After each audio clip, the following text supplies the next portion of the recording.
À l'occasion de cette journée dédiée à la liberté de presse sur l'ensemble de la République démocratique du Congo, une journée qui nous a été dédiée par l'UNESCO et aussi renforcée par le Conseil de sécurité des Nations Unies. Et étant donné que le thème international de cette année, qui est en même temps répercuté en RDC, étant le journalisme à l'emprise du numérique.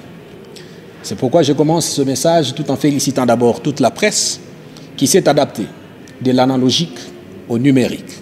Là, je pense à tous ces médias en ligne, je pense à toutes ces chaînes YouTube et tous ces journalistes qui fonctionnent aujourd'hui en ligne, mais sans oublier les chaînes de radios et télévisions qui ont migré de l'analogique vers le numérique.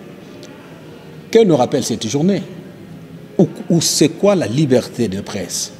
La liberté de presse n'est autre que cette garantie donnée aux journalistes pour l'accès à l'information.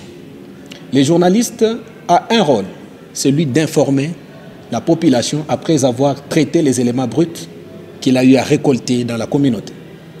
C'est pourquoi le journaliste est devenu victime expiatoire de plusieurs tentations politiciennes, civiles, sociales et économiques.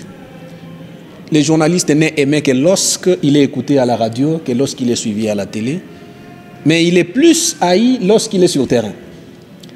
Et c'est pourquoi ici je suis en train de rendre hommage à tous ces journalistes qui ont perdu leur vie dans la recherche de l'information. Tous ces journalistes qui ont perdu leur réputation dans la recherche et le traitement de l'information. Quant à nous, journalistes, dans l'ensemble, sans tenir compte des médias, que ce soit en ligne, la presse écrite, la radio et la télévision, nous voulons vivre dans une mixité homogène et non dans une promiscuité. C'est-à-dire cette différence qui peut nous diviser, cette différence qui peut nous mettre nous-mêmes dans des combats ou dans des querelles fratricides entre nous-mêmes. Nous devons être unis, travailler pour le seul objectif, la défense de notre métier, une solidarité entre nous. Nous ne voulons pas valoriser toutes ces antivaleurs qui nous amenuisent. Il y a des gens qui ne nous aiment pas, qui ne font que nous diviser. Aujourd'hui, à l'ère de la mondialisation, à l'ère du numérique, vous avez sans doute constaté avec moi que c'est tout le monde qui est devenu journaliste, mais tout le monde n'est pas professionnel.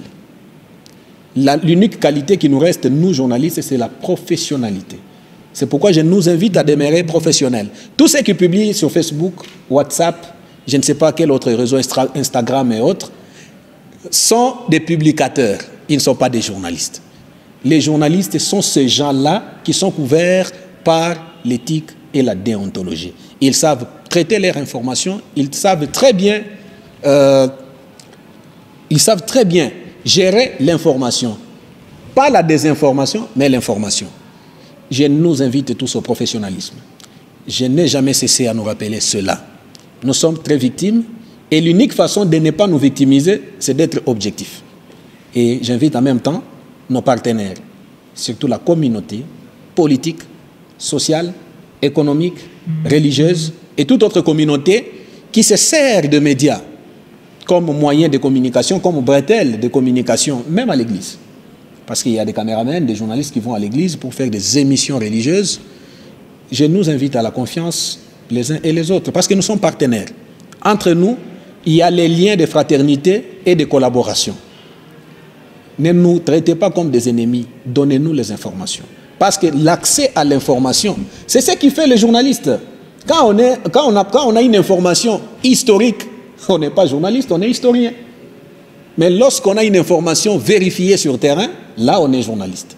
Donc si on ne nous donne pas accès à l'information, on nous prive de notre repas les plus précieux. C'est pourquoi j'invite toute la communauté en cette journée du 3 mai 2022 dans la province du Tanganyika, une province qui est en expansion, en développement et en une évolution terrible par rapport aux médias. Aujourd'hui, vous voyez vous-même la diversité des médias en ligne, les radios, télévisions, les ceci qui s'ajoutent. C'est une bonne chose. J'invite par cette occasion, pour terminer, la presse de tous nos territoires. Parce qu'on sait qu'il y a toujours beaucoup de problèmes dans les territoires. Les territoires des MOBA, on a entendu des problèmes entre l'État et la presse. On a entendu des problèmes entre les services de sécurité et la presse. Et aujourd'hui, il n'y a pas longtemps, on a entendu un problème entre médias, entre journalistes. En tout cas, nous devons cultiver l'amour, nous devons cultiver le professionnalisme et le sens des collaborations. Je vous aime et je vous souhaite à tous et à toutes bonne fête de la liberté de presse. Que cette liberté de presse ne soit pas pour nous un libertinage. Comme je ne cesse de le rappeler, si nous voulons bien que notre liberté de presse, qui est notre droit, soit respectée, nous devons aussi respecter le droit des autres. C'est-à-dire, cherchons l'information là où nous sommes autorisés de chercher l'information. Traitons l'information de manière objective, sans côté penchant, pour ne pas nous victimiser. Et à cela, nous ferons mieux et la presse du Tanganyika va évoluer. Que vive l'Union nationale de la presse du Congo, section du Tanganyika, que vive toute la presse. Je vous remercie.